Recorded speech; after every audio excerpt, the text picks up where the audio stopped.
ஆதியாகமம் 9ஆம் அதிகாரம். பின்பு தேவன் நோவாவையும் அவன் குமாரரையும் ஆசீர்வதித்து, நீங்கள் பலுகி பெருகி பூமியை நிரப்புங்கள். உங்களை பற்றிய பயமும் அச்சமும் பூமியில் உள்ள சகல மிருகங்களுக்கும் ஆகாயத்தில் உள்ள சகல பறவைகளுக்கும் உண்டாயிருக்கும். பூமியிலே நடமாடுகிற யாவும் சமுத்திரத்தின் மச்சங்கள் யாவும் உங்களுக்கு கையளிக்கப்பட்டன. நடமாடுகிற ஜீவ ஜந்துக்கள் யாவும் உங்களுக்கு ஆகாரமாய் இருப்பதாக. பசும் பூண்டுகளை உங்களுக்கு தந்தது போல அவைகள் எல்லாவற்றையும் உங்களுக்கு தந்தேன். மாம்சத்தை அதன் உயிராகிய இரத்தத்தோடே புசிக்க வேண்டாம். உங்களுக்கு உயிராயிருக்கிற உங்கள் இரத்தத்திற்காக பழி வாங்குவேன். சகல ஜீவ ஜந்துக்களிடத்திலும் மனுஷனிடத்திலும் பழி வாங்குவேன். மனுஷனுடைய உயிருக்காக அவன் சகோதரனிடத்தில் பழி வாங்குவேன். மனுஷன் தேவ சாயலில் உண்டாக்கப்பட்டபடியால் மனுஷனுடைய இரத்தத்தை எவன் சிந்துகிறானோ அவனுடைய இரத்தம் மனுஷனாலே சிந்தப்பட கடவது. நீங்கள் பலுகி பெருகி பூமியிலே திரளாய் வர்த்தித்து விருத்தியாகுங்கள் என்றார். பின்னும் தேவன் நோவாவையும் அவன் குமாரரையும் நோக்கி, நான் உங்களோடும் உங்களுக்கு பின் வரும் உங்கள் சந்ததியோடும் உங்களோட பேழையிலிருந்து புறப்பட்ட சகல ஜீவ ஜந்துக்கள் முதல் இனி பூமியில் உண்டாக போகிற சகல ஜீவ ஜந்துக்கள் பரியந்தம் பறவைகளோடும் நாட்டு மிருகங்களோடும் உங்களிடத்தில் இருக்கிற பூமியில் உள்ள சகல காட்டு மிருகங்களோடும் என் உடன்படிக்கையை ஏற்படுத்துகிறேன். இனி மாம்சமானவைகளெல்லாம் ஜல பிரளயத்தினால் சங்கரிக்கப்படுவதில்லை என்றும் பூமியை அழிக்க இனி ஜல பிரளயம் உண்டாவதில்லை என்றும் உங்களோடு என் உடன்படிக்கையை ஏற்படுத்துகிறேன் என்றார். அந்தியும் தேவன் எனக்கும் உங்களுக்கும் உங்களிடத்தில் இருக்கும் சகல ஜீவ ஜந்துக்களுக்கும் நித்திய தலைமுறைகளுக்கென்று நான் செய்கிற உடன்படிக்கையின் அடையாளமாக நான் என் வில்லை மேகத்தில் வைத்தேன். அது எனக்கும் பூமிக்கும் உண்டான உடன்படிக்கைக்கு அடையாளமாய் இருக்கும்.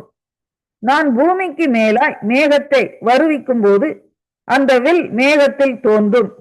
அப்பொழுது எல்லா மாம்ச ஜீவன்களையும் அழிக்க இனி ஜலமானது பிரளயமாய் பெருகாதபடிக்கு எனக்கும் உங்களுக்கும் மாம்சமான சகல ஜீவ ஜந்துக்களுக்கும் உண்டான என் உடன்படிக்கையை நினைவு கூறுவேன்.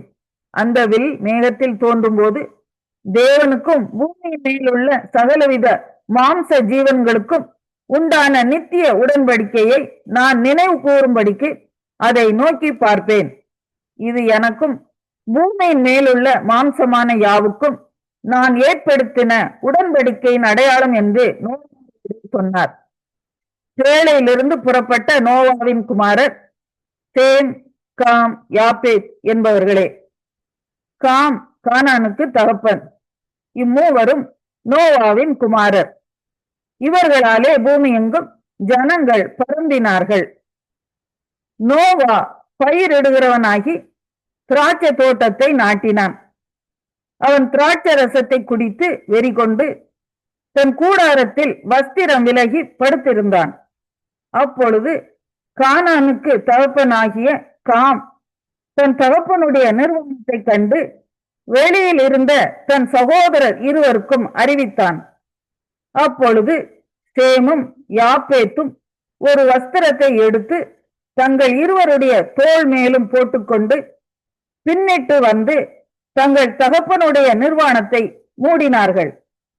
அவர்கள் எதிர்முகமாய் போகாதபடியினால் தங்கள் தகப்பனுடைய நிர்வாணத்தை காணவில்லை.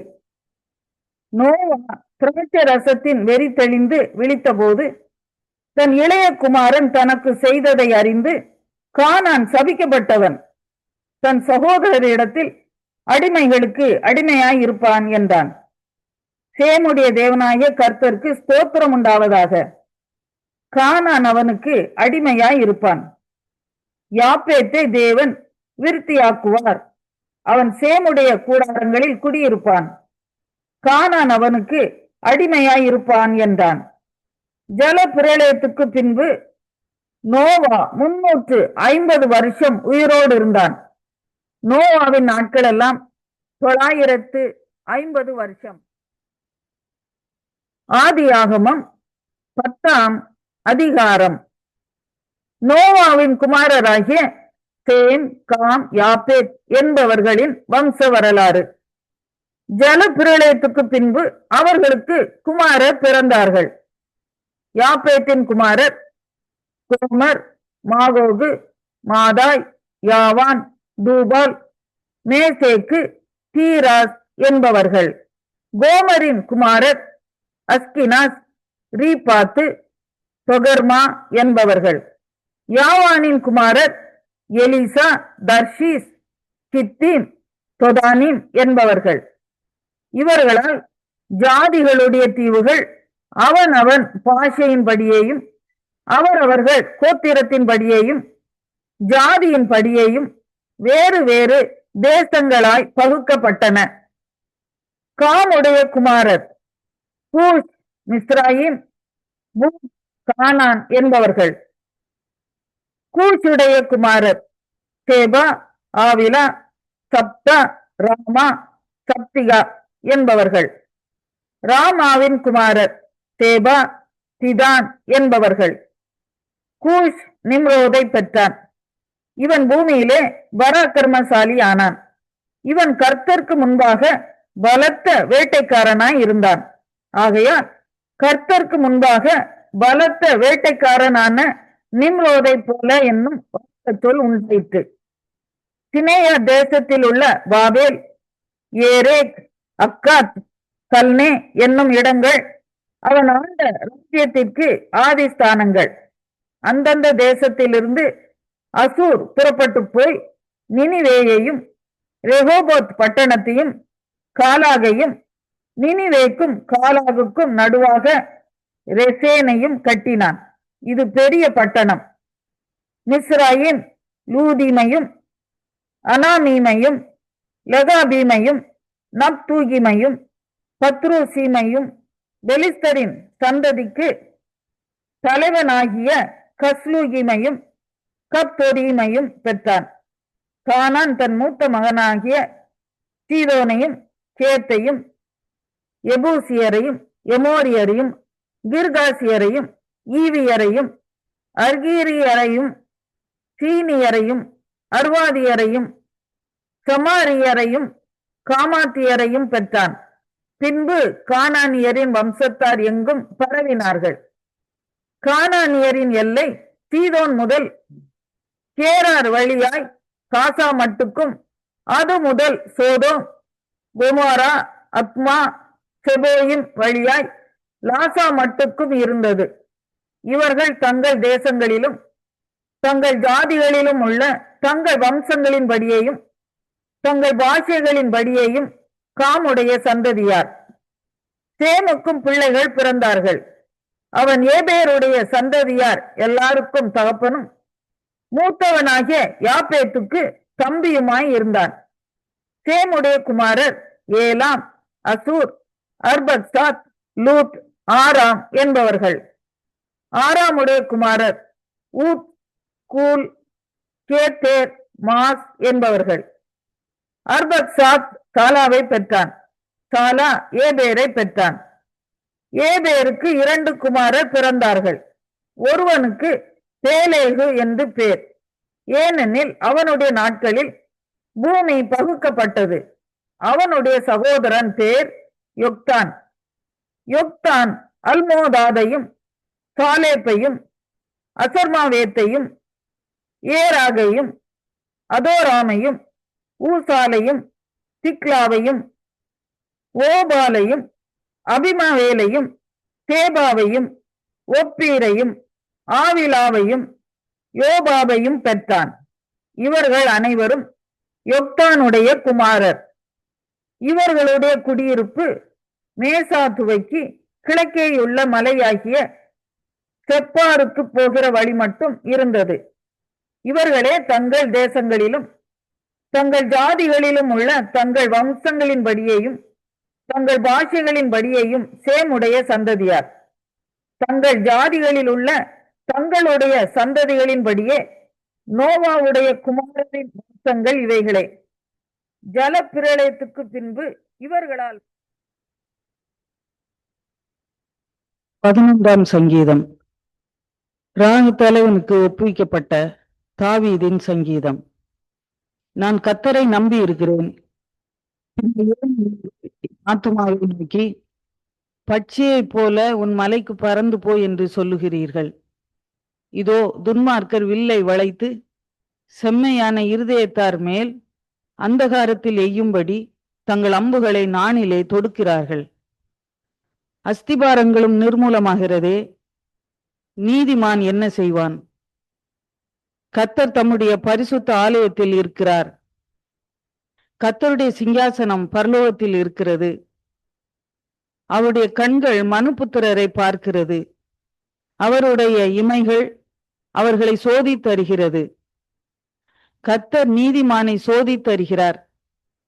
துன்மார்க்கனையும் கொடுமையில் பிரியமுள்ளவனையும் அவருடைய உள்ளம் வெறுக்கிறது. துன்மார்க்கர் மேல் கண்ணிகளை வருஷிக்க பண்ணுவார்.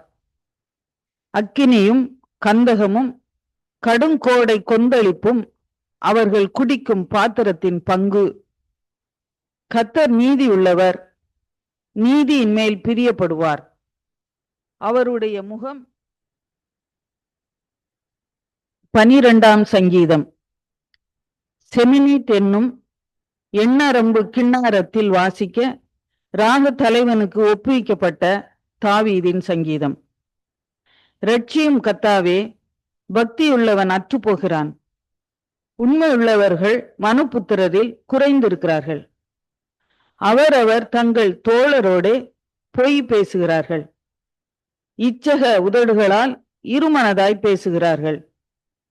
இச்சகம் பேசுகிற எல்லா உதடுகளையும் பெருமைகளை பேசுகிற நாவையும் கர்த்தர் அறுத்து போடுவார். அவர்கள், எங்கள் நாவுகளால் மேற்கொள்ளுவோம், எங்கள் உதடுகள் எங்களுடையது, யார் எங்களுக்கு ஆண்டவன் என்று சொல்லுகிறார்கள். ஏழைகள் பாழாக்கப்பட்டதன் நிமித்தமும் எளியவர்கள் விடும் பெருமூச்சின் நிமித்தமும் நான் இப்பொழுது எழுந்து அவன் மேல் சீறுகிறவர்களுக்கு அவனை காத்து சுகமாயிருக்க பண்ணுவேன் என்று கர்த்தர் சொல்லுகிறார். கர்த்தருடைய சொற்கள் மண் குகையில் 7 தரம் உருக்கி புடமிடப்பட்ட வெள்ளிக்கொப்பான சுத்த சொற்களாய் இருக்கிறது. கர்த்தாவே, நீர் அவர்களை காப்பாற்றி அவர்களை என்றைக்கும் இந்த சந்ததிக்கு விலக்கி காத்து கொள்ளுவீர். மனுபுத்திரரில் சண்டாளர் உயர்ந்திருக்கும் போது துன்மார்க்கர் எங்கும் சுற்றி திரிவார்கள்.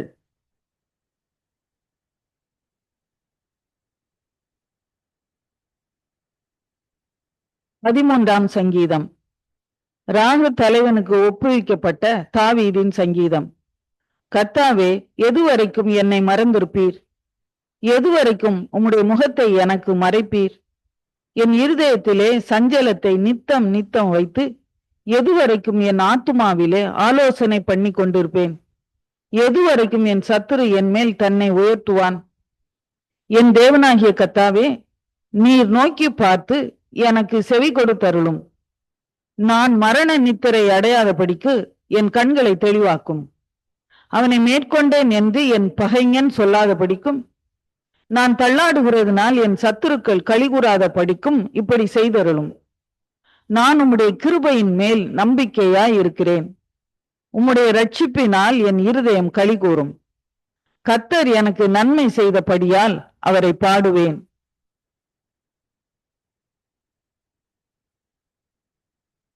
மத்தேயு 7ஆம் அதிகாரம். நீங்கள் குற்றவாளிகள் என்று தீர்க்கப்படாதபடிக்கு மற்றவர்களை குற்றவாளிகள் என்று தீர்க்காதிருங்கள். ஏனெனில் நீங்கள் மற்றவர்களை தீர்க்கிற தீர்ப்பின்படியே நீங்களும் தீர்க்கப்படுவீர்கள். நீங்கள் மற்றவர்களுக்கு அளக்கிற அளவின்படியே உங்களுக்கும் அளக்கப்படும். நீ உன் கண்ணில் இருக்கிற உத்தரத்தை உணராமல் உன் சகோதரன் கண்ணில் இருக்கிற துரும்பை பார்க்கிறது என்ன? இதோ உன் கண்ணில் உத்தரம் இருக்கையில் உன் சகோதரனை நோக்கி, நான் உன் கண்ணில் இருக்கும் துரும்பை எடுத்து போடட்டும் என்று நீ சொல்வதெப்படி? மாயக்காரனே, முன்பு உன் கண்ணில் இருக்கிற உத்தரத்தை எடுத்து போடு, பின்பு உன் சகோதரன் கண்ணில் இருக்கிற துரும்பை எடுத்து போட வகை பார்ப்பாய். பரிசுத்தமானதை நாய்களுக்கு கொடாதேயுங்கள், உங்கள் முத்துக்களை பன்றிகள் முன் போடாதேயுங்கள். போட்டால் தங்கள் கால்களால் அவைகளை மிதித்து திருப்பிக் கொண்டு உங்களை பீறி போடும்.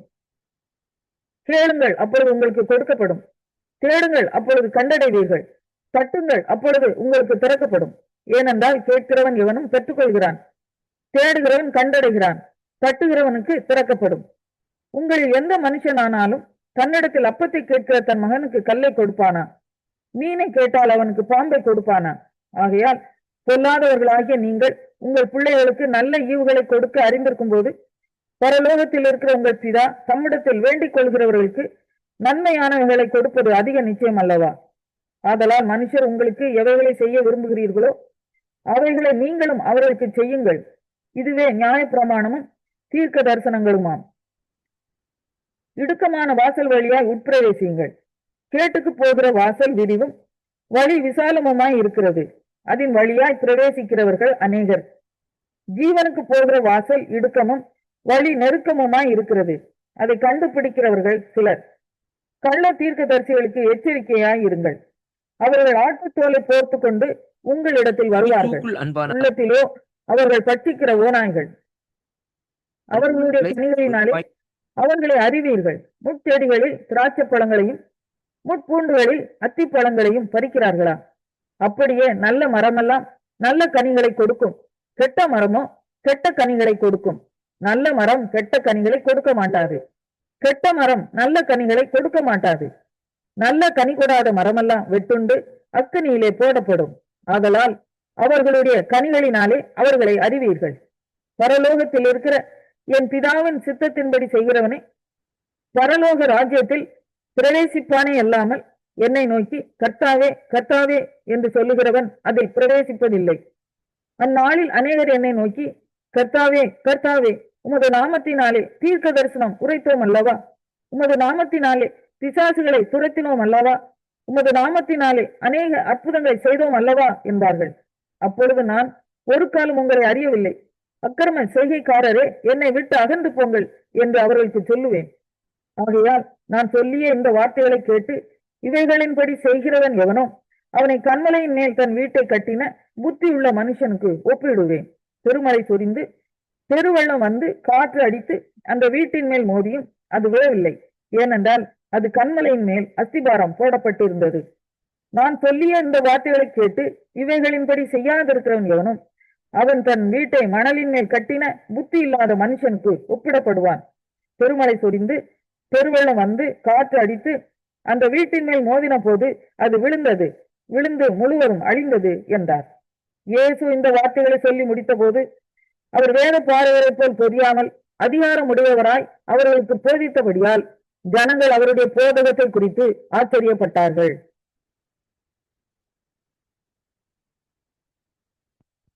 கிறிஸ்துவுக்குள் அன்பான அன்பு உள்ளங்களை மீண்டுமாய் ஒரு புதிய வாக்குத்தத்தத்தோடு உங்களை நான் சந்திப்பதில் நான் மிக்க மகிழ்ச்சி அடைகிறேன். இன்றைய நாளிலும் 5ஆம் தேதி ஜனவரி மாதம் 26ஆம் தேதி திங்கட்கிழமை இந்த காலை வேளையிலும் ஆண்டவருடைய வார்த்தை இப்படியாக சொல்லுகிறது. சங்கீதம் 37வது அதிகாரம் 31வது வசனம்.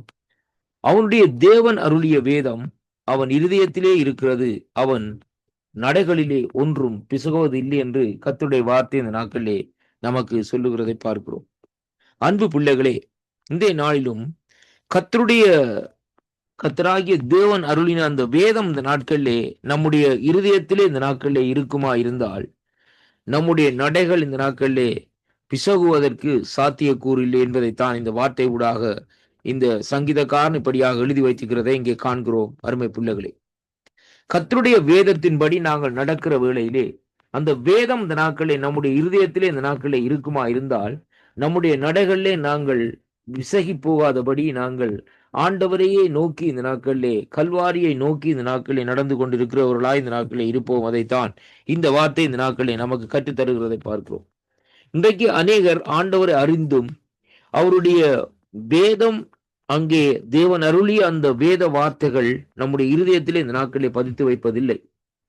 இன்றைக்கு அநேகரை பார்க்கிற வேளையிலே ஞாயிறு ஆராதனைக்கு போவார்கள், ஆனால் இந்த நாட்களிலே அதுக்கு பின்பாக அடுத்த நிமிஷம் என்ன வேதத்திலே என்ன வார்த்தைகள் பேசப்பட்டது என்று கேட்டால் இந்த நாட்களிலே மறந்து விடுவார்கள். அப்படியான சூழ்நிலைகளே இன்றைக்கு ஜனங்கள் அவசரம் பிசி என்று தள்ளப்பட்டிருக்கிறதை அங்கே காணக்கூடியதாக இருக்கிறது. ஆனாலும் கர்த்தருடைய வார்த்தை நமக்கு தெளிவாக ஒரு சத்தியத்தை இந்த நாட்களை அறிவிக்கிறது. அவருடைய அந்த வேதம் இந்த நாட்களிலே நம்முடைய இருதயத்திலே இந்த நாட்களிலே இருக்கிற வேளையிலே நம்முடைய நடைகள் அங்கே இந்த நாட்களிலே சறுக்காதபடி பிசகாதபடி இந்த நாட்களை நடக்கிறவர்களா இந்த நாட்களிலே இருப்போம். அருமையான அன்பு பிள்ளைகள், தேவனுடைய வேதத்தை இந்த நாட்களிலே நாங்கள் இந்த நாட்களிலே அங்கே அறிந்து கொள்ள வேண்டும். வேதம் சொல்லுகிறது, அவருடைய வேதத்தின் மேல் பிரியமா இருக்கிற மனுஷன் பாக்கியவான் என்று சொல்லி இந்த நாட்களிலே சொல்லப்படுகிறதை பார்க்கிறோம். அப்படியானால் அந்த வேதம் இந்த நாட்களிலே அங்கே தேவன் தான் அந்த வேத வார்த்தைகளை நம்முடைய இருதயத்திலே இந்த நாட்களிலே போடுகிறார். அதைத்தான் இங்கே வேதத்திலே அநேக இடங்களிலே நாங்கள் பார்க்கக்கூடியதாக இருக்கிறது. அருமையான அன்பு பிள்ளைகளே, வேத வார்த்தை என்று சொல்லுகிற காரியம் இந்த நாட்களிலே ஒரு மனுஷனுடைய கைப்பட எழுதின வார்த்தைகள் அல்ல, அல்லது ஒரு மனுஷனாலே அருளப்பட்ட வார்த்தைகள் அல்ல. அங்கே வேதம் சொல்லுகிறது, அவர்கள் தேவ ஆவியினாலே உந்தப்பட்டு தேவ ஆவியினாலே ஏவப்பட்டு அந்த வார்த்தைகளை எழுதி வைத்திருக்கிறார்கள் என்று சொல்லி நாட்களிலே பார்க்கிறோம். அது மட்டுமல்ல, இந்த வார்த்தைகளிலே ஒரு மகிமையை நாங்கள் பார்க்கக்கூடியதாக இருக்கிறது என்னவென்றால், கர்த்தருடைய வார்த்தைக்கு அங்கே உருவாக்குகிற தன்மை இருக்கிறது, சுகப்படுத்துகிற தன்மை இருக்கிறது. அருமையான கர்த்தருடைய பிள்ளைகளே, விடுதலையை கொடுக்கிற தன்மை இருக்கிறது என்பதை நாங்கள் அறிந்திருக்க வேண்டும். சாதாரணமாக நீங்கள் அவருடைய வேத வார்த்தை அடிப்படையிலே அங்கே நாங்கள் ஒருவருக்காக ஜெபம் பண்ணுகிற வேளையிலே அவருக்கு இந்த நாட்களிலே அவர் அறியாதபடி இந்த நாட்களில் அவருக்கு ஒரு சுகத்தை பெற்றுக்கொள்ளக்கூடியதாக இருக்கிறது. அவர் அறியாதபடி அவர் பொல்லாத கிரியைகளில் இருந்து விடுதலை பெறுகிறவர்களா இந்த நாட்களில் இருக்கிறோம் என்பதைத்தான் இந்த வார்த்தை ஊடாக இன்றைக்கு நாங்கள் பார்க்கிறோம். அப்படியானால் இந்த வார்த்தையினுடைய மகிமை என்ன என்று சொல்லி இன்றைக்கு நாங்கள் பார்க்கிற வேளையிலே அதைத்தான் இங்கே வேதம் சொல்லுகிறது, அவனுடைய தேவன் அருளிய வேதம் என்று சொல்லி இந்த நாட்களிலே பார்க்கக்கூடியதாக இருக்கிறது. யார் கர்த்தரை ஏற்றுக்கொண்டிருக்கிறார்களோ, அவரை சொந்த இரட்சகராக ஏற்றுக்கொண்டிருக்கிறார்களோ, அப்படியாக நடக்கிற மனுஷன் அவனுக்கு இந்த நாட்களிலே அங்கே அவனுடைய தேவன் ஆகிய கர்த்தர் அவனுக்கு அருளிய வேதம் அவனுடைய இருதயத்திலே இந்த நாட்களிலே இருக்கிற வரைக்கும் இந்த நாட்களிலே அவன் எந்த இடத்திலும் விழுந்து போகாதபடி இந்த நாட்களிலே அவனுடைய நடைகள் பிசகாதபடி அவன் அங்கே நடந்து செல்லுகிறதைத்தான் வார்த்தை நமக்கு தெளிவாக திட்டமாக இந்த நாட்களிலே பேசுகிறதை பார்க்கிறோம். அதனாலே கர்த்தருடைய பிள்ளைகளே, இந்த நாளிலும் நாங்கள் கர்த்தருடைய வேதத்திலே இந்த நாட்களை நிலைத்திருக்க வேண்டும். அவருடைய வார்த்தை நம்முடைய இருதயத்திலே இந்த நாட்களை பதித்திருக்க வேண்டும். அப்படியானால் இந்த நாட்களிலே நம்முடைய இருதயம் இந்த நாட்களிலே அதாவது தீங்கான காரியத்திலே அங்கே செல்லாதபடி, தீங்கான காரியத்தை தீங்கான இச்சையான காரியத்தை நினையாதபடி தேவனையே நோக்கி காத்திருக்கும் என்பதைத்தான் இந்த வார்த்தை ஊடாக நாங்கள் கற்றுக்கொள்ளுகிறோம். அப்படி இன்றைக்கு நாங்கள் பார்க்கிற வேளையிலே அவருடைய வேதத்தை இந்த நாட்களிலே நாங்கள் இருதயத்திலே பதித்து இருதயத்திலே இந்த நாட்களிலே அங்கே இந்த நாட்களிலே இருதயத்திலே வைத்து பாதுகாத்து நடந்து கொண்டிருக்கிற வேளையிலே நம்முடைய வாழ்க்கையிலே அங்கே ஒரு புதிய காரியத்தை காணக்கூடியதாக இருக்கிறது. என்னென்றால், நம்முடைய நடைகள் பிசகாது, நம்முடைய காரியங்கள் ஒன்றும் இந்த நாட்களை தடைப்படாதபடி தேவன் எல்லா காரியங்களையும் வாய்க்க பண்ண தேவன் வல்லவராயிருக்கிறார் என்று இந்த வார்த்தை ஊடாக இந்த நாட்களிலே நாங்கள் காணக்கூடியதாக இருக்கிறது. அதனாலே கர்த்தருடைய பிள்ளைகளே, இந்த நாளும் இந்த வார்த்தைகளை கேட்கிற ஒவ்வொரு பிள்ளைகளுக்குள்ளேயும் தேவனுடைய ஆவியானவருடைய கிரிகை இந்த நாட்களை நடப்பிக்கும்படியாக ஆண்டவராகிய இயேசு கிறிஸ்துவின் இனிய நாமத்தில் இந்த நாட்களிலே வாழ்த்தி ஜெபிக்கிறேன். கர்த்தருடைய கரம்தானே உங்களோடு கூட இருந்து ஆசீர்வதிக்கும். கர்த்தருடைய வேத வார்த்தைகளை இருதயத்திலே பதித்துக் கொள்ளுங்கள். அப்பொழுது உங்கள் நடைகளை காத்துக் கொள்ளலாம். கர்த்தர் உங்களை நிறைவாக ஆசீர்வதிப்பாரா.